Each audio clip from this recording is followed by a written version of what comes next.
अध्यक्ष महाराज, फक्त माननीय मुख्यमंत्री महोदयांना एक फक्त माहिती देतो आणि ती जर केलं तर अजून उत्तम होईल की उत्तर प्रदेशमध्ये ध्वनी प्रदूषण नियमांची अंमलबजावणी करण्यासाठी एक भरारी पथक केलं आहे। एक किंवा दोन असे भरारी पथक काही क्षेत्रामध्ये काही करता येईल का हेही तपासावं आणि हेही सजेशन फॉर ॲक्शन नाही, ॲक्शन ओनली ॲक्शनसाठी करता येईल का?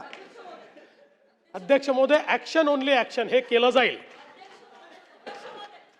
अध्यक्ष महोदय, काल चर्चेत मी ऐकलं मुख्यमंत्री महोदय बोललेत की मुनगंटीवार साहेबांना काहीतरी मोठं पद मिळणार, तर कोणाशी नक्की सहमत व्हायचं आज हे कळत नाही, थोडी गडबड झालेली आहे। तरी देखील मुख्यमंत्री महोदयांना माझी एक विनंती राहील आणि सूचना देखील राहील। प्रश्न आहे खरं तर, करतोच, अभिनंदन करतो, परवानगी आहे तुमची?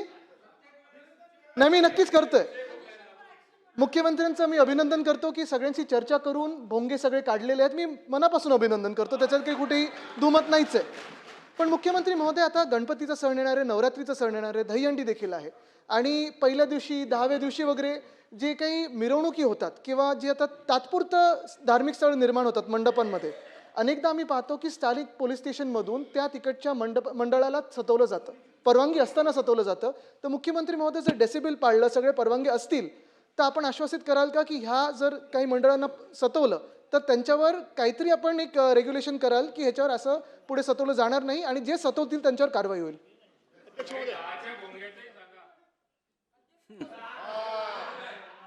काय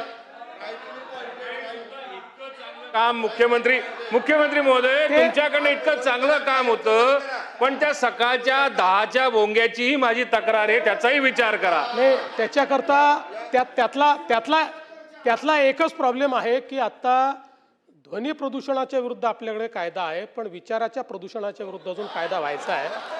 तो कायदा झाला की त्याचा आपण विचार करू। पण सन्माननीय आदित्यजींनी जो या ठिकाणी विषय मांडलेला आहे, निश्चितपणे आपल्याला कायद्यानेही जेव्हा सण असतात त्यावेळेस टेम्पररी परमिशन्स देऊन अशा प्रकारच्या सणांमध्ये भोंगे लावण्याची परवानगी देता येते, ती स्पेसिफिक डेसिबलमध्ये असावी अशा प्रकारचा आपला प्रयत्न असतो। निश्चितपणे त्या संदर्भात कोणालाही त्रास होणार नाही, पोलीस विनाकारण कोणाला त्रास देणार नाहीत, अशा प्रकारच्या सूचना देण्यात येतात। भास्करराव जाधव साहेब बोला। सन्माननीय अध्यक्ष महोदय, हा राज्यामधला अत्यंत सेन्सिटिव्ह असा विषय खूप कौशल्याने हाताळला गेला, त्याबद्दल सर्वांनाच आनंद आहे, कारण आपल्याला कुठेही तणाव, धार्मिक तणाव, समाजामधले तणाव कोणालाच नको आहेत।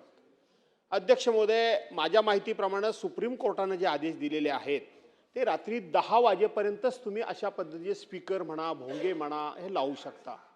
परंतु आमच्याकडे अडचण अशी आहे अध्यक्ष महोदय, आपण समजून घ्या की शिमगा महिना आला की कोकणामध्ये महिने रात्रभर आमच्याकडे हे वाजत असतात, स्पीकर वाजत असतात, जे आहे ते कबूल केलं पाहिजे। भजन कीर्तन आपण रात्रभर करत असतो, सप्ते आपण रात्रभर करत असतो, नवरात्र रात्रभर करत असतो।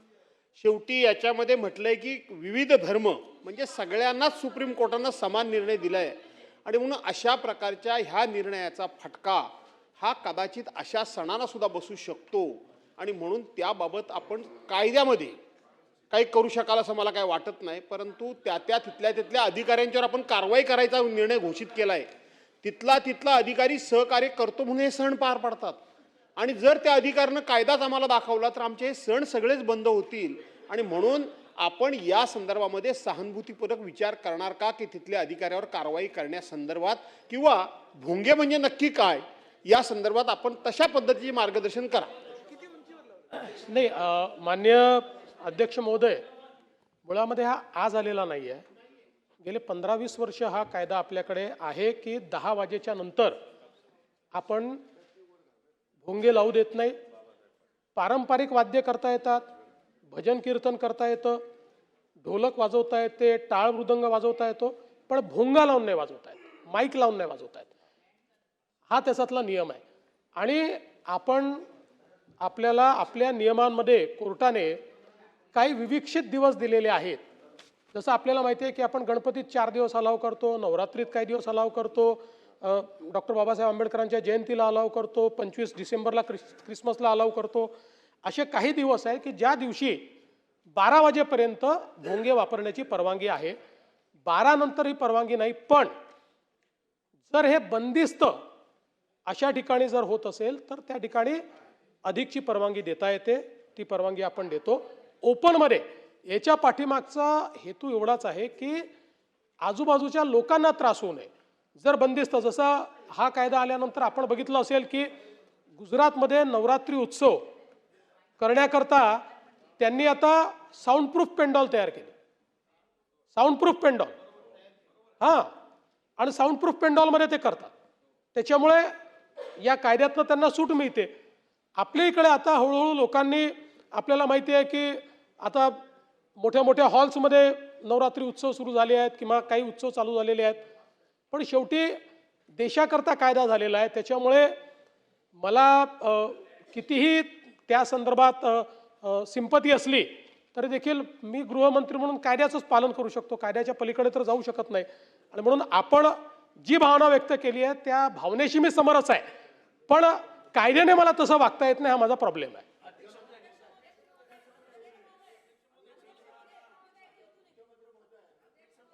महोदय, मी राज्याचे मुख्यमंत्री आदरणीय देवेंद्र फडणवीस साहेब यांचं मनापासून अभिनंदन करते की मागच्या मार्च महिन्याच्या अधिवेशनामध्ये लक्षवेधीद्वारे मी हा प्रश्न उपस्थित केला होता. लोकशाही मराठी ऐका, पहा, जागरूक रहा.